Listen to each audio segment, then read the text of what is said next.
Hello everyone, this is KID I'm the man bringing you another model kit review of the Figurized Standard, Kamen Rider Blade. First off, Happy New Year, both regular and lunar. Secondly, this is a plastic model kit, if you didn't know by now, which means you gotta build it, paint it, and occasionally apply some color correcting stickers. This kit arrived in Malaysia around the middle of January, so it took me quite a while to make this video special. And what's special about this video? You already know from the thumbnail. So without further ado, let's take a closer look at Kamen Rider Blade. The build process of this kit is simple enough, just like every other Figurized Standard kit. In the event if you would like to paint certain areas of this kit, I recommend you paint the parts individually first before assembling them all together. That's because certain areas of this kit is difficult to be disassembled once you've put them all together. The results you get from this would be amazing. The head of the kit takes into account the unique design of the blade helmet, from the silver-plated plastic to the signature blue color for the remainder of the head. As this could possibly be our first rhinoceros beetle rider design, it's nice to see the horn being translated here in figure form. Not only that, you still do get the spade-shaped earpiece nicely molded on the side of the helmet. I didn't use the stickers for the gold areas below the eyes, as I figured it would look better painted. This also includes the gold injected plastic, as it would look pretty dull without it. I took the liberty to paint the green gem at the center of the eye with some Gundam eye green color. We get some classic compound eyes that are brought out by the foil stickers behind them. However, due to the design of the clear red plastic, we get some dark areas close to the center of the helmet. These dark areas are actually connector pieces that keep the visor in place on the helmet. Lastly, there is a clear plastic that covers the entire face to complete the look. Just make sure it's clean before the installation to avoid some awkward fingerprints. There are two Spades logo on the neck that I took the liberty to paint them as well. The torso of the kit looks very nice and shiny. It's actually made up of several parts stemming from the silver plated plastic and red plastic coming together to make the iconic torso. Try to be extra careful not to scrape the silver plated plastic, as there is no fix for it, unless you were to paint the silver in its entirety. For the red areas, I use the same royal red color Gundam marker XGM03 that I use in my Tadajo review. Go check that out, just to bring out the design of it. For the color of the kit, since there is an opportunity to give it some extra detail, I decided to give it a weathering effect all around. On the back, the same royal red color is applied at the center of the kit, along with some more weathering on the silver armor. This gives the look of how Blade isn't a novice and has some fighting experience. All I did was use a Panaline drip pen on the required areas and brush the excess off with a cotton bud soaked in some enamel paint thinner. So keep at it until you feel satisfied with the look. As for the arm of the kit, we have a lot going on. The shoulder pads here has the same gold injected plastic to round off the look of it. To give it more character, I've added some black, and you can do the same too. Just don't do it while it's attached to these shoulder pads. The top of the shoulder pad does have the Spades logo on it, however, just like on the show and from the product shot images, this was unpainted and it's fully in silver. So painting it or giving it a weathering look to it will bring out that shiny spade detail. You get a spade belt buckle for the belt on the biceps, a Panaline pen would work great here, and some armor for the forearms, which I really do like how the weathering here turned out. You really have to take a chance on these if it is your first time, so keep practicing and ultimately it'll turn out great. There is a gold band around the wrist of the kit, which I gave it a weathering look to it too. And the triangles on the fists are painted in silver with a Gundam marker, which makes the kit look less like a toy. The blade buckle is the driver that we see Kamen Rider Blade uses to transform. Just like the rest of the other Figurized Standard kits, the driver is nicely molded and detailed throughout. It's made of the same silver plated plastic, so using the Panaline drip pen is easy to bring out the details. You can also carefully use the same royal red color to paint the red dot instead of using the sticker.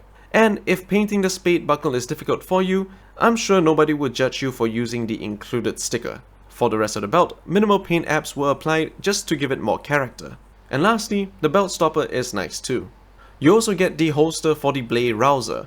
It's a simple little holster for the sword weapon that also has a spade logo on it in case you didn't need another reminder. I definitely forgot to paint that part, and the blade buckle actually has a gimmick too. We'll just take a look at it later on. As for the upper part of the legs, while building it, I noticed that they reused the joint system similar to Kamen Rider Kuga. Since this area only requires a few of these similar parts from the runners, you'll be left with some extra parts in case something goes wrong with your Kuga kits. You get 2 belt buckles on the side of the upper thigh belts.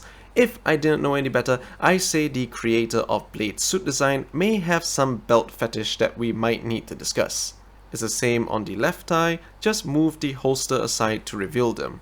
Not only that, you get another spade buckle on the hips of the kit too. Seriously, I think the designer might be into something kinky on the side. For the knee guards, they're nice and shiny. Although some product shots or online images don't show it, I feel that giving it some paint would look good for the design. One thing to note, however, is that since the knee guard sits slightly a bit higher above the knees, Bandai had to think of a different way to make it work. And that is to approach this double jointed knees differently than the rest of the existing kits. It's unique, plus it's ingenious too. The shin guards are pretty sturdy looking. It's even sturdier with the panel lines revealing the patterns on it. At least the straps for the shin guards aren't belts this time. The designer had me worried there for a minute. You also get the ankle guard that's also movable for you to adjust it to your poses. There's nothing much going on in the front, but on the sides there's the Spades logo, and the back is just the metal plate that can also be panel lined. As for the front of the boots, it's very protected. Taking kicks from these must really hurt the opponents. There's actually a few stickers for these, but since the plating is very shiny, I don't feel like covering them up. No one would notice the difference, right? Lastly, we have the bottom of the boots with their signature patterns. As you can see, I use these stickers here just so you can see how it looks. Trust me, it was not me being lazy, but you're welcome to paint them yourself.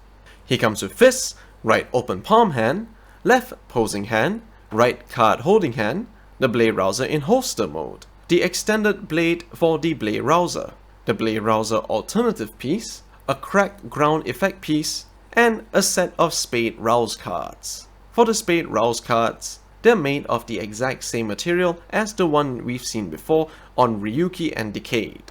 They are nicely printed and they are made of the plastic card material.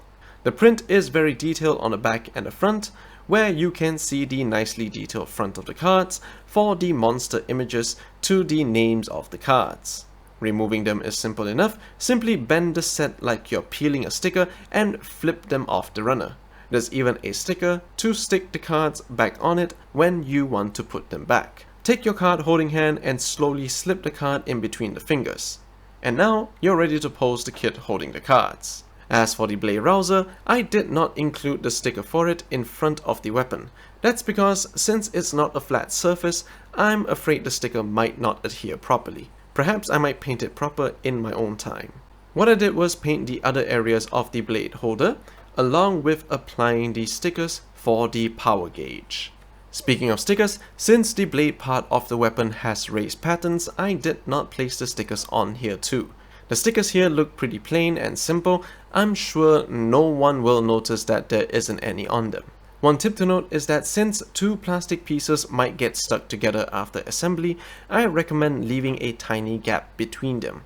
That way it will be easier for you to replace the shorter blade with the longer one. It's a pretty simple installation, but I can't guarantee a simple removal. Other than the blade exchange feature, you also get the Rouse card extended holder.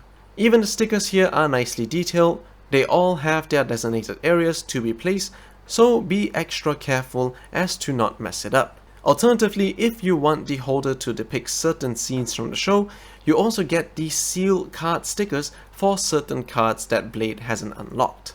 I didn't expect Bandai to do this, but it is really appreciated. To replace the part, simply remove the top of the Blade Rouser, slide the compacted holder to the side to remove it, place the new part over the weapon, back of the card side up, and it's the correct way to do it.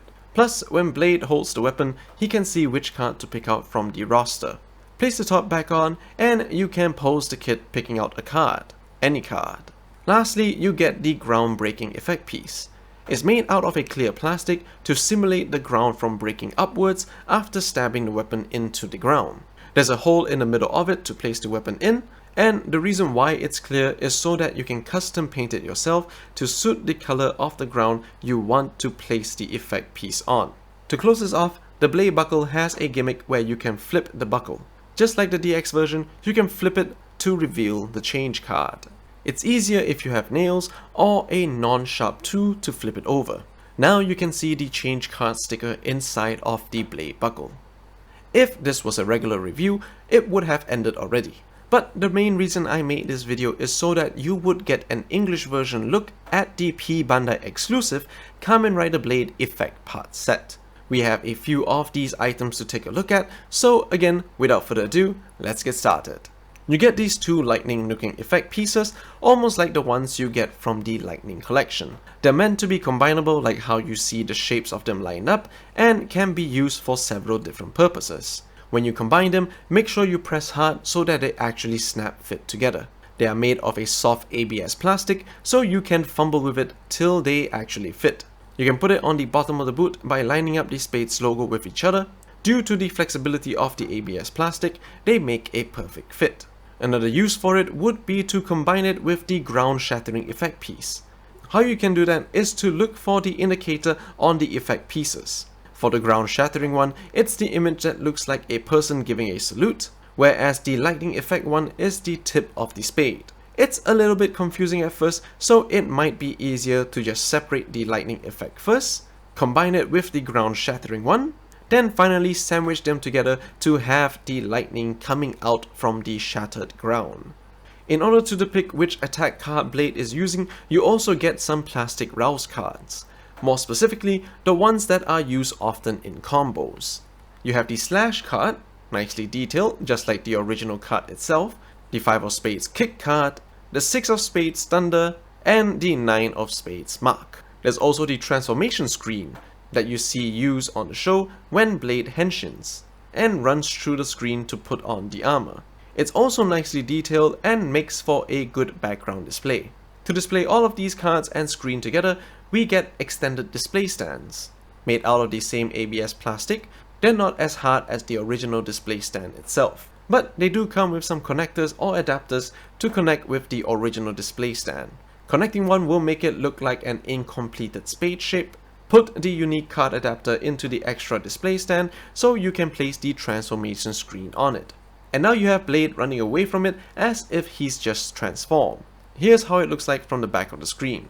If you take the included stand with the shorter card holder adapter and place them onto the extended bases, you kinda get a dinosaur feet print shape. From here onwards, you can place any of the rouse cards onto the holders.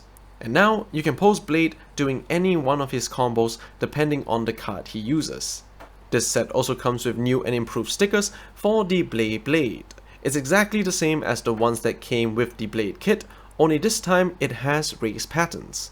Putting it on the Blade makes it so much better as compared to the original stickers. So be sure to hold off on placing the stock stickers until you get this one. Fair warning though, there is an area that wraps around the Blade, so you might have to trim off the excess sticker should there be any. And with that, we're now done covering what's included in the effect part set for Kamen Rider Blade. Here he is next to the previously reviewed 1/144 scale Gundam Helios Clear version, the Kotobukiya Metabots Cross Messiah, a custom Defender Vest Lightning Collection Adam Park Black Ranger, a Dino Fury basic figure, the Legacy Collection Zordon, and Decade. And now that we have Decade here, it's Kamen Ride time. For Blade, you're gonna have to use the belt adapter D. Simply pop off the torso, remove the blade buckle, place the Decade belt adapter on the hips, place your preferred decker driver, and now you have Decade as Kamen Rider Blade. So all in all, this kit is pretty amazing, as we are finally a few more steps closer to completing the Heisei Riders Figurized Standard lineup. I can picture why Bandai decided to delay Blade's release ever since they started, as they could be experimenting with these silver plated plastic pieces for the kits. This is so that they can perfect the builds of the remaining riders that would have this kind of design. Other than that, the uniqueness of the helmet is a good indication that we will be getting great helmet sculpts in the future. As for the effect part set, it's a hit or miss. You definitely can skip this if you don't like what's included with the price point given. But if you're looking to spice up your display, it's definitely worth the cost. And speaking of display, how does he look on the miscellaneous shelf? So if you like this video, blast that like button, leave a comment down below, let me know what you think of the Kamen Rider Blade and the Premium Bandai Effect Part Set. Share this video with your friends and family to let them know that this set is out there, and feel free to subscribe, as there are more videos like this on the way. This is kind of the first review of the year, and I'm looking forward to more just like this. This is KID and the Man wishing you all a happy 2023, both regular and Lunar New Year. I'll see you all next time.